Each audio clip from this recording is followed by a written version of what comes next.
Dave Kopel, Research Director at the Independence Institute, with us on the program this afternoon. Dave, how are you, sir? Good. How are you doing? Excellent. And speaking of Bloomberg, I saw in the New York Post today there was an anonymous staffer in Governor Cuomo's office who says, listen, don't believe the governor when he says that we worked on the SAFE Act for weeks and weeks. This came from Mayors Against Illegal Guns in the Brady campaign. It was flawed from the get-go. The governor didn't even know what was in this. And the reason why they're making all of these excuses, Dave, is because this 7-round magazine limit, now apparently we've got politicians saying it is going to be indefinitely suspended in the state of New York because of the fact that you can't get 7-round magazines. Right. If you're a Colt 1911 kind of guy, you can get plenty for that. But for most guns, they don't make 7-round magazines. And so again, this was something that Governor Cuomo said from the beginning was vitally important. And then as we got closer to April 15th, and it was, well, maybe we can tweak it. And then last week he said, all right, you'll be able to own 10-round magazines, but you'll only legally be allowed to put 7 rounds in them unless you're at a range, which just was stupid. And now we're back to this of we're not gonna change the law. We're not gonna rescind this. We're just gonna say this part is indefinitely suspended. Yeah. So they don't admit error and don't admit what Colorado legislators and the governor are also learning to their regret, which is when you let Michael Bloomberg write your laws, you don't get a competent product. Well, okay, that's a very good point because Mayors Against Illegal Guns and Bloomberg really behind the legislation in Colorado, which Governor Hickenlooper signed, despite the fact that mainstream media outlets in Colorado pointed out that this could ban almost every magazine currently owned in the state. Yes, that's exactly right. Okay, so let's talk about the lawsuit that the NRA and the New York State Rifle and Pistol Association filed against the SAFE Act. If something like this happens, where now politicians are saying a key provision of this will be indefinitely suspended, does that help or hurt this lawsuit? Well, indefinite suspension is not the same as repeal. Right. Something that's suspended can be unsuspended. So I don't think does it help the plaintiffs? Does it help the NRA and New York State Rifle and Pistol Association point out that clearly there are real issues with the legislation? Yeah, I think it shows that it reinforces the NRA's claim that this was not exactly drafted carefully. Okay, and this is not the only provision that is being challenged by the New York State Rifle and Pistol Association and the National Rifle Association. They're going after, as I understand it, almost all of the provisions in the SAFE Act.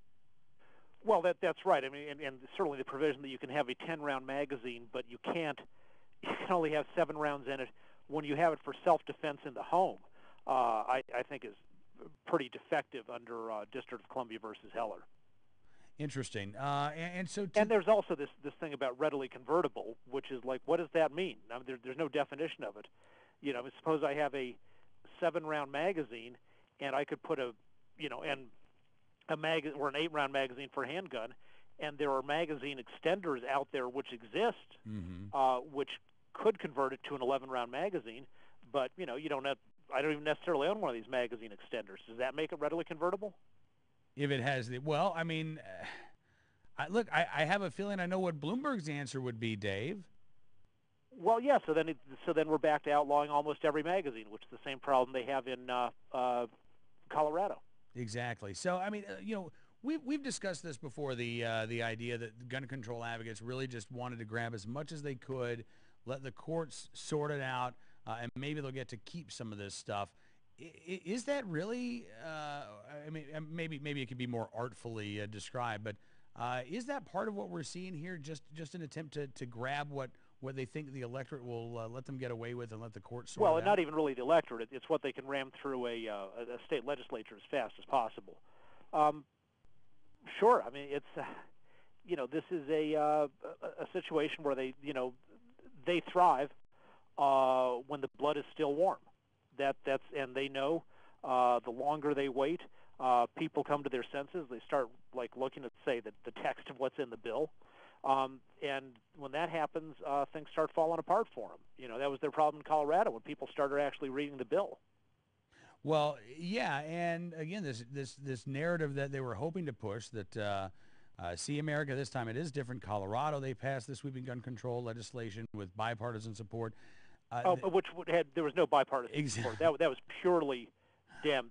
The opposition was bipartisan. The support was exclusively partisan. Yeah, I mean the narrative that they were hoping for, they did not get in Colorado. This, Governor Hickenlooper is having to explain why he signed these bills rather than, Then becoming more popular by doing it. exactly. Cuomo himself in New York State has seen a drop in No, popularity. and this is not going to be over for Hickenlooper. There's going to be, I think, so much citizen pressure on him over this.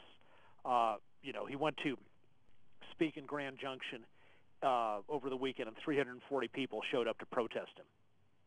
Wow, 304. I heard that reported over the weekend, Dave, is like a couple of hundred.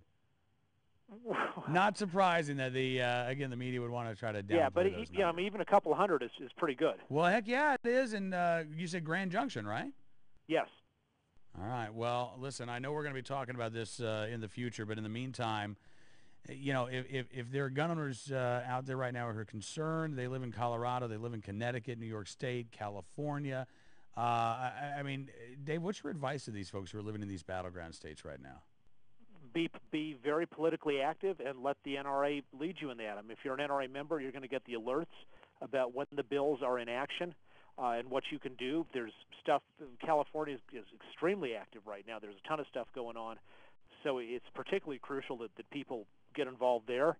And when you support the NRA, you support the lawsuits that have been filed in New York and are going to be filed in other places. All right, Dave, thank you again, sir. Really appreciate it, and look forward to talking again very soon. Sounds good.